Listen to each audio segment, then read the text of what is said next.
салом бинандагони азиз, закӣ ва ҳушманди телевизиони Баҳористон, ин барномаи таҳлилии фикри шумо аст ва тасмим гирифтем ки дар ин барнома роҷеъ ба фаъолияти пурсамари Маркази миллии тестӣ назди Президенти Ҷумҳурии Тоҷикистон дар соли 2023 суҳбат карда бошем.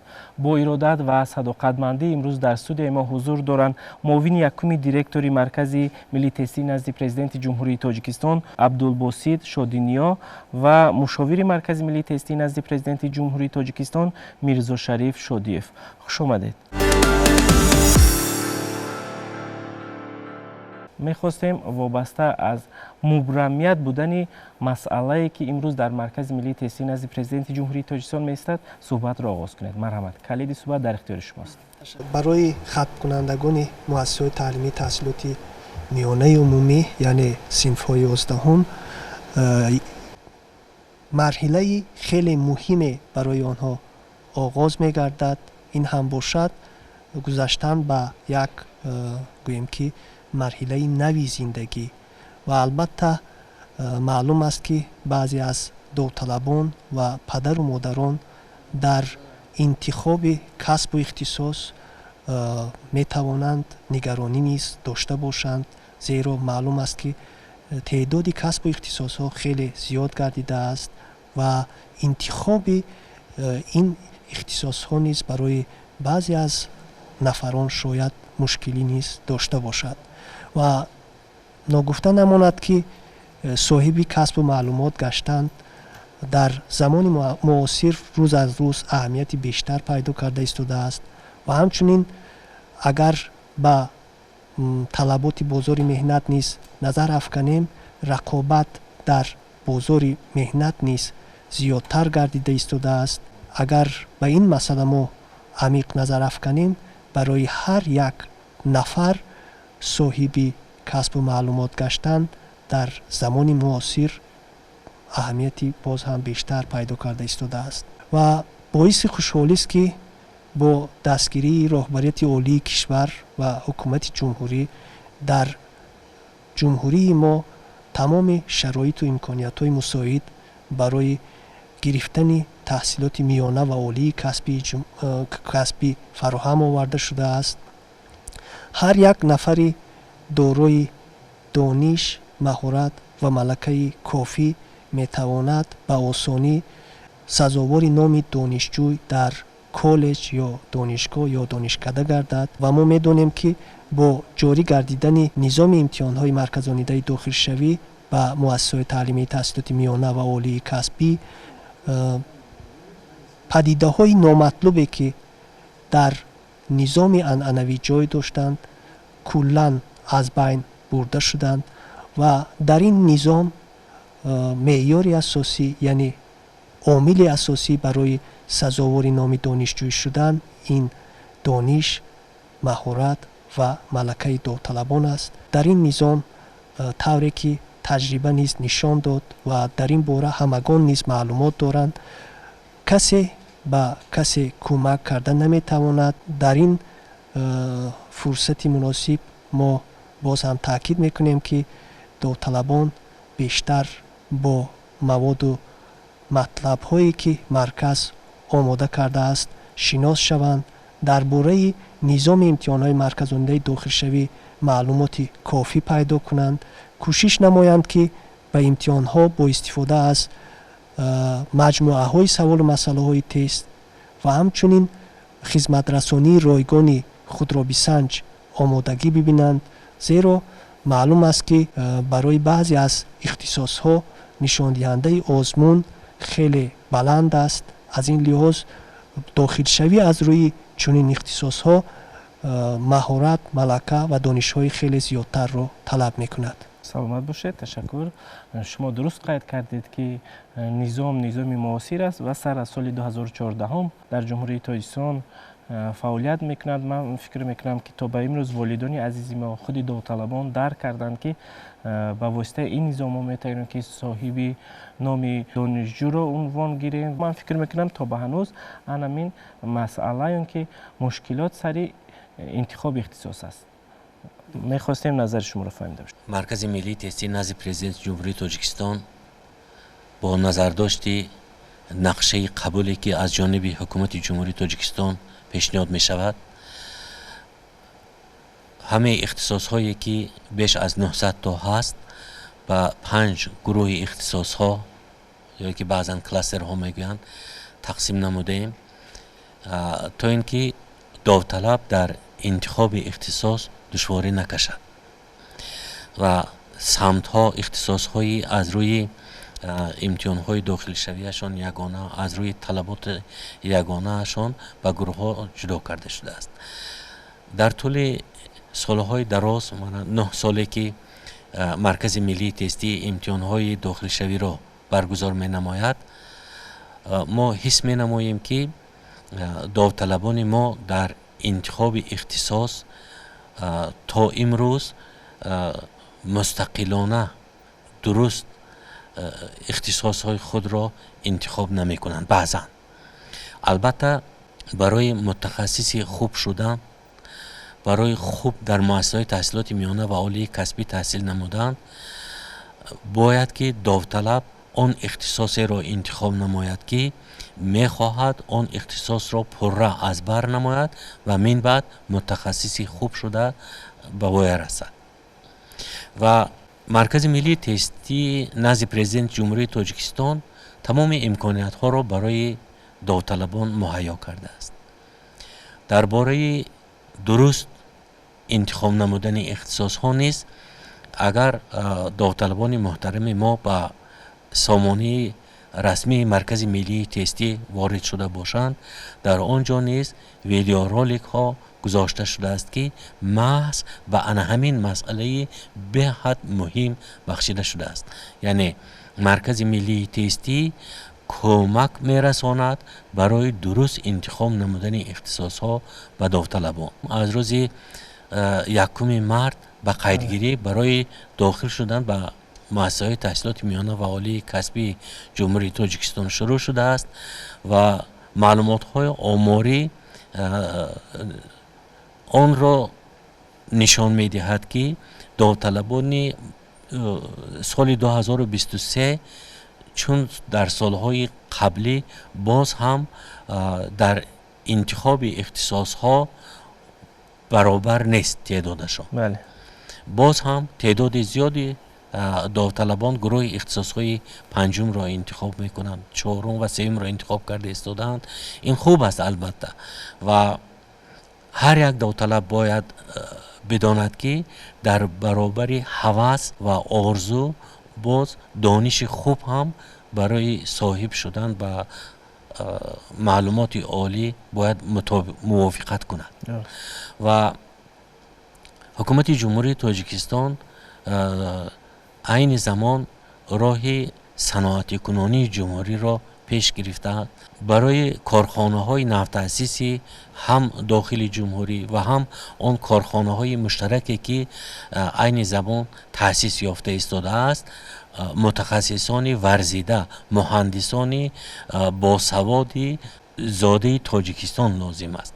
ولی ما با معلومات آماری نظر افکنیم تا امروز تعداد آنهایی که گروه اختصاص های 1 را انتخاب نمودند، یعنی آن اختصاص ها را انتخاب نمودند که برای انمی صنعتی کنندن جمهوری ما همچون آب و هوا ضرور هستند، هم به داوطلبان، هم به استادان، آموزگاران، هم به پدر و مادران ما مراجعت میکنیم و خواهش می نماییم که در انتخاب باشعورانه اختصاص و فرزندان خود کمک رسانند. البته انتخاب اختصاص کاری فردی هر یک شخص است، لیکن برای من بعد کار کردن، برای متخصص خوب شدن داوطلبان حتما مصلحت استاد، مصلحت آموزگار، مصلحت آن نفرانی که در همین ساحه کار کردند، صاحب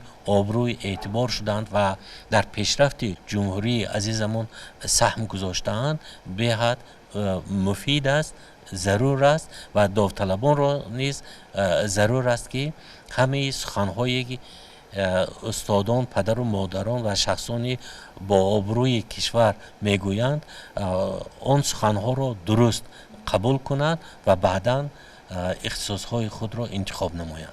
تشکر، سلامت باشید. من فکر میکنم که یکی از سبب‌های اساسی همین انتخاب درست نکردن شایسته معرفی نکردن مسئولین به خوانندگان کسب اختصاصهای امروز است که برای جمهوری تاجیکستان ضرور است. یکی از مسائل مهم وابسته به تبلیغ و تشویق برای انتخاب بعضی از اختصاص‌ها که در حقیقت برای ساحه‌های گوناگون کشور ما خیلی مهمند، در اینجا ما ضرورتی که تحکیم بخشیدن کارها رو در سمت اطلاع رسانی از جانب مؤسسات تعلیمی می‌بینیم و در این راستا ما با مؤسسات تعلیمی نیز همکاری کرده ایستاده‌ایم. از جمله ما از همه مؤسسات تعلیمی تحصیلات میانه و عالی کسبی که قبول دانشجویان به آنها توسط امتحانات مرکز‌آموزی داخلشوی براه مانده شده است درخواست نمودیم که در نقطه‌های به قیدگیری در شهر و ناحیه‌های جمهوری تأسیس داده گوشه‌های اطلاع رسانی خود را تشکیل دهند، مواد اطلاعاتی و متدی یا اینکه مواد دیگری که وابسته به خود مؤسسه است یا اختصاص‌های آن در این نقطه‌ها دسترس گردانند تا اینکه داوطلبانی که به نقطه‌ها حاضر می‌شوند با خود اختصاص‌ها و مؤسسات تعلیمی شناس شوند، زیرا معلوم است که هنگام انتخاب اختصاص‌ها یکی از عامل‌هایی که داوطلب باید به نظر گیرد این گویم معلومات درباره خود مؤسسه تعلیمی است، زیرا ما سالهای پیش از تجربه دیدیم که بعضی از داوطلبان درباره بعضی از مؤسسات تعلیمی آگاهی ندارند و بعد از انتخاب اگر کامیاب هم شوند بعدا میفهمند که آنها شرایط و امکانیت تحصیل کردن رو در این مؤسسه ها ندارند، از جمله بنابر در مکان نسبتا دورتر جایگیر بودن این مؤسسه ها.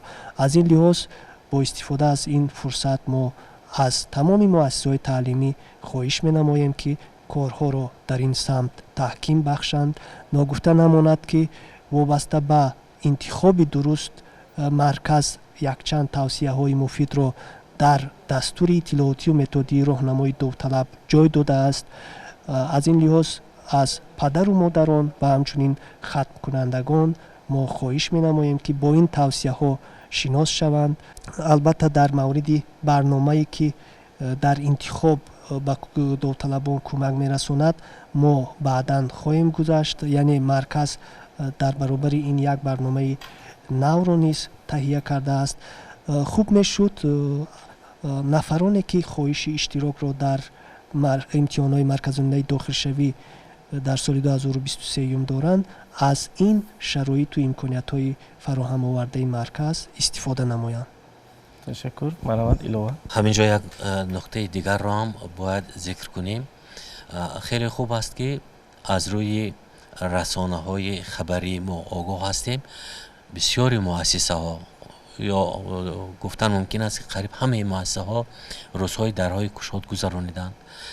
در روزنامه صاحبی آموزگار اعلان های خود را پیشنهاد داوطلبان کردند، ولی من چنین تکلیف دارم که مؤسسه ها در برابر آن که تنها نام اختصاص را پیشنهاد می نمایند، باز انا همین اختصاص ها را هر کدامش را برای داوطلبان شرح دهند که من در صورت شما داخل شدن به اختصاصی فلان در آینده این کسب ها را میگیرید، در چنین کارخانه ها کار کرده میتوانید. زیرا بسیاری داوطلبان هم توسط تلفن هم توسط سامانه و هم در واخوری ها پرسان می شوند از کارمندان مرکز ملی تستی که اگر ما آن همین اختصاص را انتخاب نماییم در آینده کی شده می توانیم. البته کارمندان مرکز ملی تستی اختصاص ها را می دانند، در کدام مؤسسه ها تیار کرده می شود متخصص می دانند، ولیکن شرح یا که تفسیری این اختصاص ها که در آینده دارای کدام کسب می شوند این را البته کارمندان خودی مؤسسه ها بیشتر و خوبتر می دانند.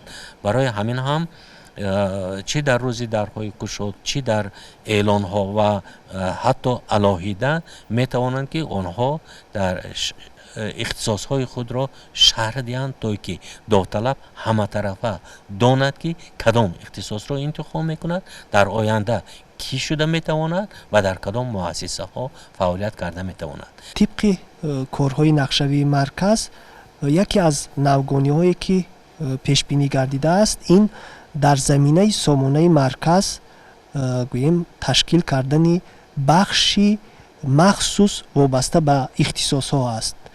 عین زمان کارها برای جمع آوری معلومات درباره هر یکی از اختصاص های مؤسسه تعلیمی جریان دارند. ما از مؤسسه تعلیمی خواهش می نماییم که معلومات ضروری را هر چه زودتر به مرکز دسترس گردانند، زیرا در حقیقت سوال ها و مراجعت ها وابسته به شرح و توضیح اختصاص ها از جانب داوطلبان و همچنین پدر و مادران و علاقمندان دیگری نظام زیاد هستند. از این لحاظ خوب میشد اگر هر چه زودتر این بخش گوییم به فعالیت آغاز کند و در آن تمام معلوماتی از مؤسسه تعلیمی جمع آوری گردیده جای داده شود و هر یک نفری خواهشمند تواند به آسانی درباره اختصاصی که آن را انتخاب کردن میخواهد معلوماتی ضروری را پیدا نماید. تشکر. این نوگانی در سال 2023 است فکر میکنم. نوگانی مذکور البته وابستگی دارد به جمع آوری همین معلومات، زیرا این معلومات نسبت به معلوماتی که سالهای پیش ما از مؤسسه تعلیمی جمع آوری میکردیم فرق کلان دارد. طوری در اینجا قید کردن درباره شرح درستی اختصاص ها از جمله پس از ختم کردن از روی همین اختصاص کدام تخصص رو گرفتنی گوییم که دانشجوی این معلوماتی است که باید از روی همون تصنیفات دولتی رویه و اختصاص ها باید معین کرده شود. از این لحاظ این وقتی زیادتر رو طلب می نماید. ما فکر میکنیم اگر تمامی همین معلومات جمع آوری کرده شود همین سال این نوگانی در زمینه سامانه مرکز راه اندازی خواهد شد. اگر چون این کار به سامان رسد من فکر میکنم که در سمت انتخاب اختصاص ما تا جایی میتوانیم که سهمگذار باشیم و تا مرحله به قیدگیری داوطلبان عزیز ما میتوانند که از سامانه مرکز استفاده کنند و انتخاب درست اختصاص کنند. اکنون که جریانی به قیدگیری رفته ایستاده است میخواستیم وابسته به این گفته باشید، وابسته به وقتی به قیدگیری گفته باشید تا 30 اپریل مقرر شده است طبق معلومات. مثلا سالهای پیش تجربه نشان داد که مرحله دوم به قیدگیری می شود. سببش در چی است؟ نمی شود که ما یک باره مهلت به قیدگیری را دراز کنیم، اینکه خود داوطلب در این صورت فارغ بال می شود. چی نظر دارید؟ مرحمت. مهلتی که برای مرحله اساسی به قیدگیری پیش بینی گردیده است با در نظر داشتی تعدادی ختم کنندگان سال جاری مؤسسه‌های تعلیمی تحصیلات میانه عمومی معین کرده شده است این مهلت. از این لحاظ در این مهلت ما گفتن میتوانیم با باور کامل که همه خواهشمندان بدون هیچ مشکلی میتوانند برای اشتراک در امتحانات مرکزونه داخلشوی خود را ثبت نام کنند و معلوم است که امسال ما کوشش نمودیم که شماره شهر و ناحیه‌های را که در آنها نقطه‌های دائمی به قیدگیری فعالیت میکنند بیشتر گردانیم. نگفته نماند که سال جاری در 59 شهر و ناحیه جمهوری نقطه‌های دائمی و سیاری به قیدگیری فعالیت میکنند، از جمله در 44 شهر و ناحیه جمهوری 49 نقطه دائمی به قیدگیری و همچنین در 15 شهر و ناحیه دیگری جمهوری نقطه‌های سیاری به قیدگیری فعالیت میکنند.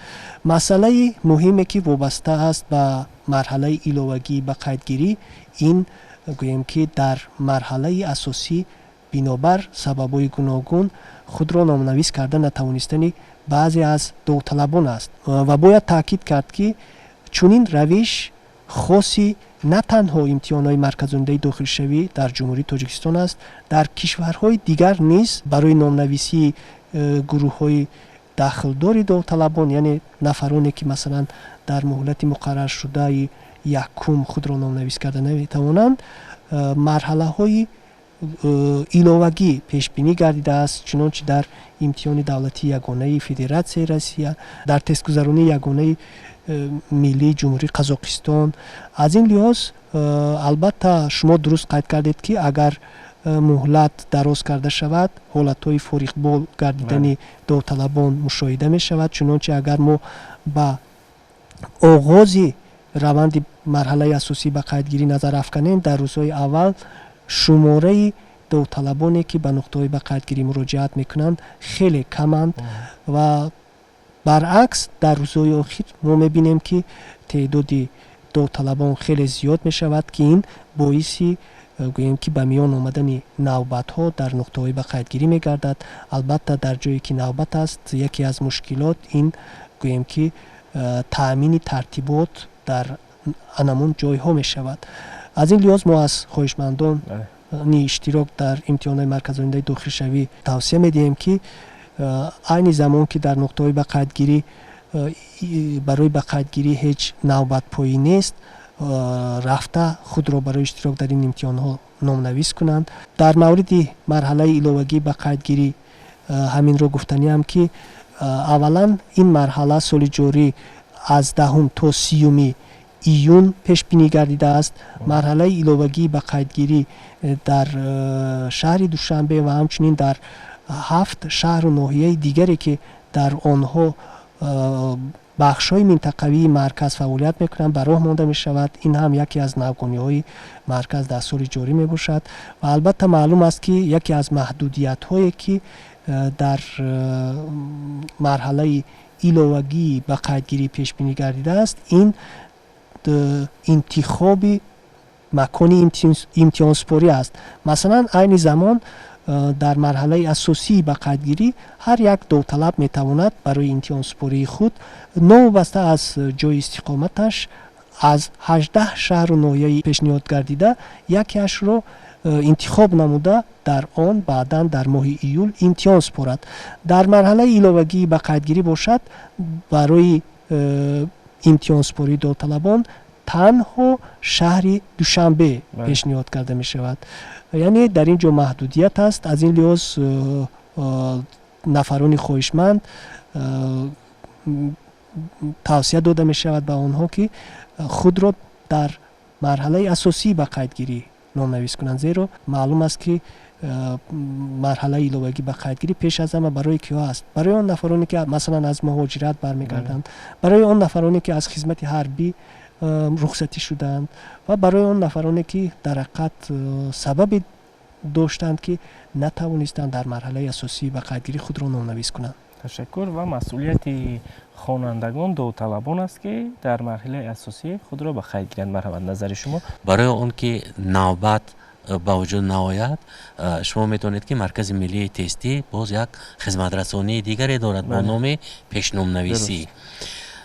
мо аз он довталабоне ки имконият доранд хоҳиш менамоем ки аз ин барнома, аз ин хизматрасонӣ самаранок истифода баранд, зеро ки вақте ки тавассути интернет ёки хизматрасонии пешномнависӣ ихтисосҳоро интихоб менамоянд, онҳо метавонанд ки дар хона бо падару модар маслиҳат намуда ҳам ихтисос, ҳам шакли таҳсил, намуди таҳсил ва дигар ҷиҳатҳоро маслиҳат карда ҷойбаҷойгузории ихтисосҳоро ҳам бо маслиҳат интихоб мекунанд ва ин имконият медиҳад ки довталаб дар нуқтаи ба қайдгирӣ вақте ки расман барои ба қайдгирӣ меояд, дар навбат наистода дар муҳлати хеле кӯтоҳ аз қайд гузарад. чӣ гуна истифода кунанд пешномнависиро довталабон? албатта дар пеш аз ҳама бояд ки ба сомонаи расмии марказ дохил шавад. дар он ҷо бевосита як саҳифае аст бо номи пешномнависӣ.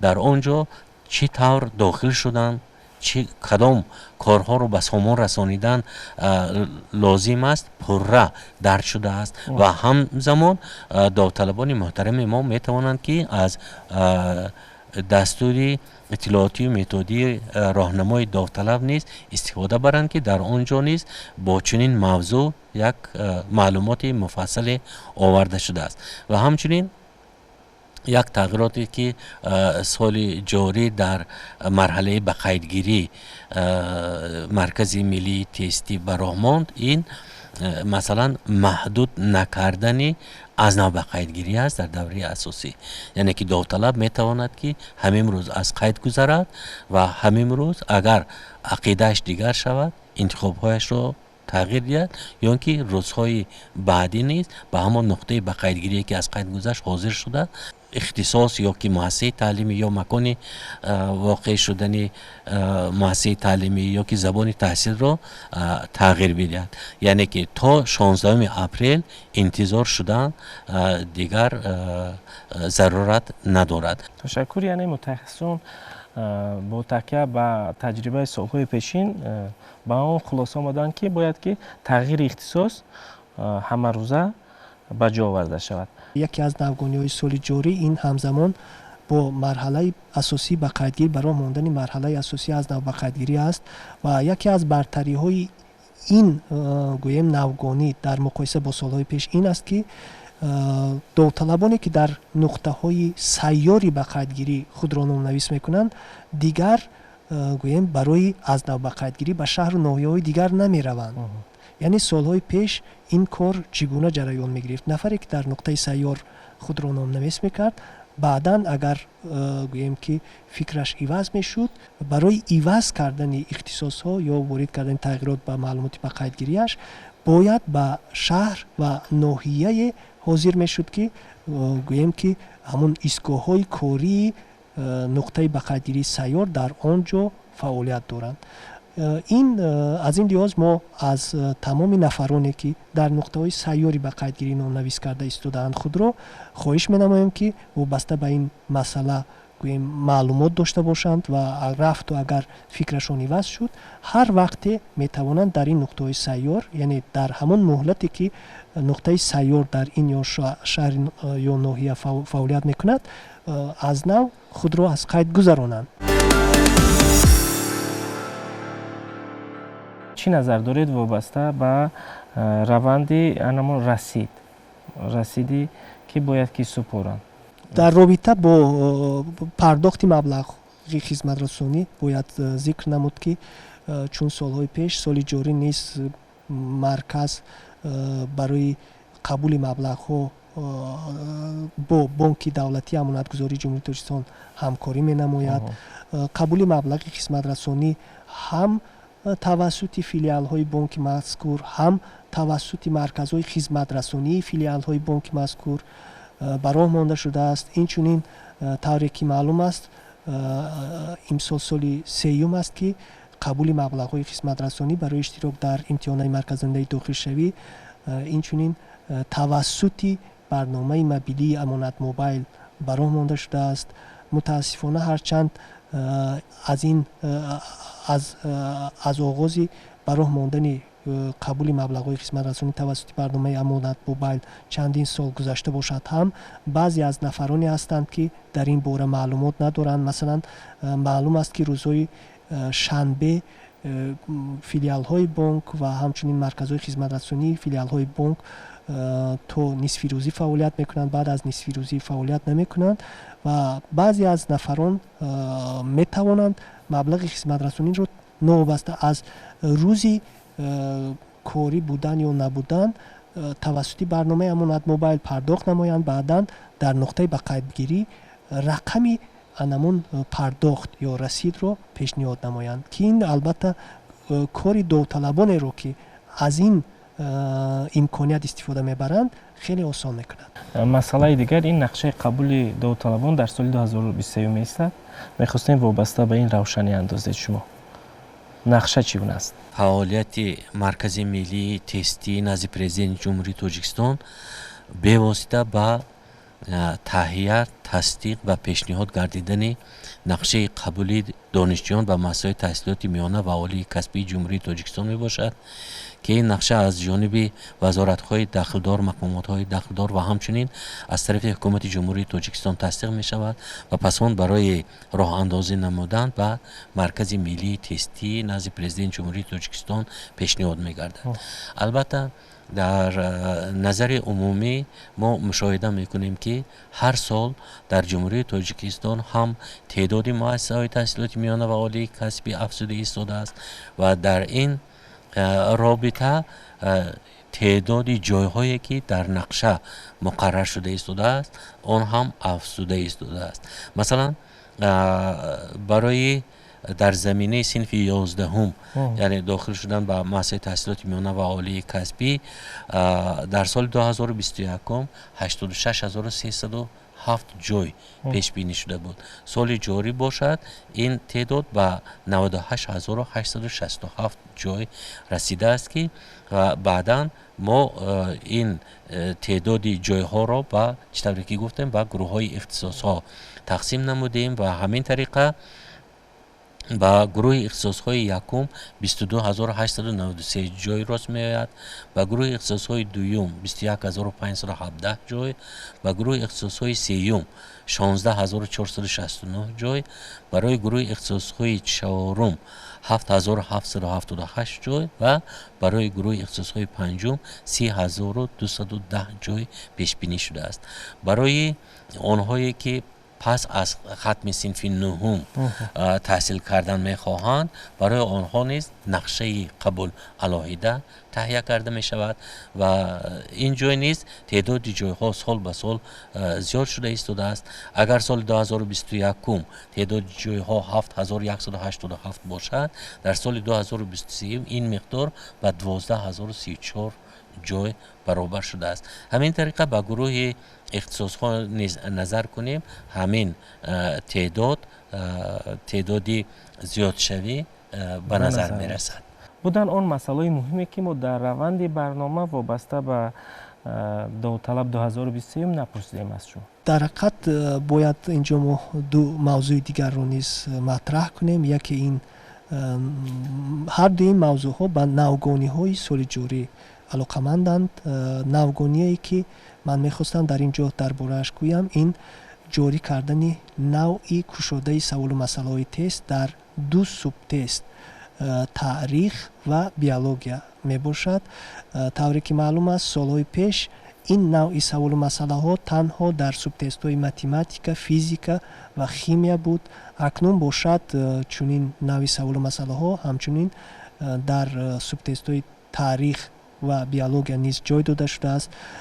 خاطر رسان می نمایم که برای شناسایی داوطلبان با این نوعی سوال و مسئله ها از فن های تاریخ و بیولوژیا در دستور اطلاعاتی متدی راهنمای داوطلب نمونه سوال و مسئله ها داده شده است و همچنین با در نظر داشتی اهمیت این مسئله از جانب متخصصان مرکز یک چند سوال نمونوی آماده و در سامانه مرکز جای داده شده است. البته معلوم است که هر یک نوگانی در برابر داشتن برتری ها اینچنین میتواند باعث بعضی از نامفهومی ها گردد، به خصوص نداشتن معلومات در طرز اجرایی چنین سوال و مسئله ها میتواند به نتیجه به دست آورده داوطلب تاثیر منفی رساند. از این لحاظ ما از داوطلبان گروه های اختصاص های سوم، چهارم و پنجم خواهش می نمایم که با نوعی گشوده سوال و مسئله های تست از فن های بیولوژیا و تاریخ از سامانه مرکز شناسایی پیدا نمایند، زیرا در فرق از نوعی سوال و مسئله های گشوده ای که در سوب تست های متماتیک، فیزیک و شیمی جای دارد، این نوعی سوال مسئله ها در فن های که بیولوژیا و تاریخ بعض نازکی های خود را دارد، بخصوص در وقتی معین کردن جوابی درست و همچنین نوشتن این جواب در میدان های برای جوابی درست پیش بینی گردیده. نوگانی دیگری که سال جاری راه اندازی کرده شد این ساختن برنامه مخصوص برای انتخاب اختصاص می باشد. тавре ки маълум аст солҳои пеш довталабон ихтисосҳоро ё аз дастури иттилоотӣ методи роҳнамои довталаб интихоб мекарданд ё аз сомонаи марказ ки дар он ҷо дар шакли электронӣ гузошта шуда буд. теъдоди ихтисосҳо хеле зиёданд. бо дар назардошти ин теъдод ҳамчунин теъдоди комбинатсияи ихтисосҳо низ зиёд мегардад. яъне маълум аст ки масалан як ихтисос вобаста ба шакл, намуд ва муассисаи таълимӣ метавонад якчанд комбинатсияро ташкил диҳад. аз ин лиҳоз кори довталаб дар интихоби ихтисос бо истифода аз гӯем шакли чопии феҳрист то андозае мушкилтар аст. яъне вай бояд тамоми феҳристро вобаста ба гурӯҳи ихтисосҳо биомӯзад. акнун бошад бо истифода аз ин барнома довталаб метавонад ихтисосҳои мавриди назарашро ба осонӣ пайдо намояд. барои онҳо шакл, намуд ва муассисаи таълимиро интихоб намояд. барнома дар ду гуна таҳия гардидааст. якум гунаи мобилӣ, яъне барои истифода дар телефонҳои мобилӣ, ва дуюм гунаи компютерӣ, яъне барои истифода дар компютерҳои фардӣ. гунаи мобилиро довталабон метавонанд аз мағозаи барномаҳои Google Play дастрас намоянд. ҳамчунин гунаи компютерӣ ин барнома дар сомонаи марказ ҷой дода шудааст. шахсони хоҳишманд метавонанд яке аз ин гунаҳоро ё дар телефони мобилӣ ё дар компютери фардӣ боргирӣ карда аз он истифода намоянд. мутаассифона муроҷиатҳои баъзе аз довталабон пас аз гӯем дастрас гардидани дастури иттилоотию методи роҳнамои довталаб ва ҳамчунин муроҷиати баъзе аз омӯзгорон аз муроҷиати ҳамин нафарон маълум гардид ки то ба ҳол гӯем ҳастанд ҳолатҳое ки дар бораи барномаи мазкур маълумот надоранд довталабон.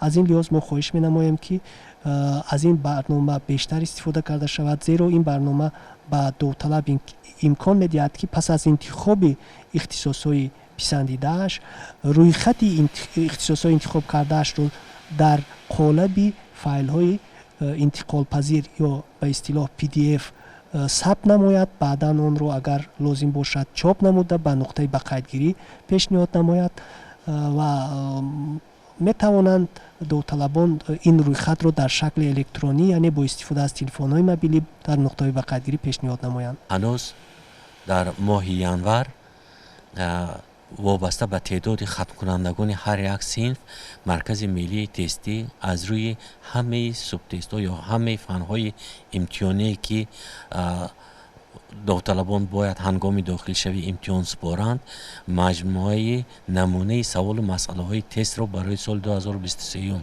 омода намуда дастрас намудааст. акнун аз довталабони гиромӣ хоҳиши мо ҳамин аст ки аз ҳамин намунаи саволу масъалаҳои тест ва ҳам аз намунаи электронии ин маҷмӯаҳо аз сомонаи расмии маркази миллии тестӣ истифода баранд ва барои супоридани имтиҳонҳои марказондии дохилшавӣ ки аз 1 то 7 июл давом мекунад вобаста ба гурӯҳи ихтисосҳо омода шаванд ва ҳоло ҳам фурсат ҳаст он чизеро ки онҳо дар фаҳмиш ё ки ҷавоб доданаш душворӣ мекашанд имконият доранд ки аз омӯзгорони худ дар муассисаҳои таълимӣ бозпурсӣ кунанд ва дониши худро такмил диҳанд. барои ҳамаи довталабон дар мавсими аз қайд гузаштан ва супоридани имтиҳонҳои марказонида барори кор мехоҳем ва бошад ки ҳамаи онҳо 1 сентябр дар паси мисҳои донишҷӯӣ нишаста орзуяшон ҷомеи амал бипӯшад. саломат бошед. ташаккури зиёд. мо низ итминон дорем ки довталабони соли 2023 бо иродат, бо дониши мукаммал, бо он ҳамон ихтисосе ки барои худ зарур аст ва барои худ шоиста медонанд, ин мавсимро пеш сар мекунанд ва номи пуршарафи донишҷӯро соҳиб мегарданд. барои суҳбат, барои тавсия ба довталабон, барои пешниҳод ва барои ибрози назар ба шумо изҳори ташаккур мегӯем ва бинатан дар барномаи мо муовини якуми директори маркази миллии тестӣ назди президенти ҷумҳурии тоҷикистон абдулбосит шодиниё ва ҳамзамон мушовири маркази миллии тестӣ назди президенти ҷумҳурии тоҷикистон мирзо шариф шодиев. хушомадед.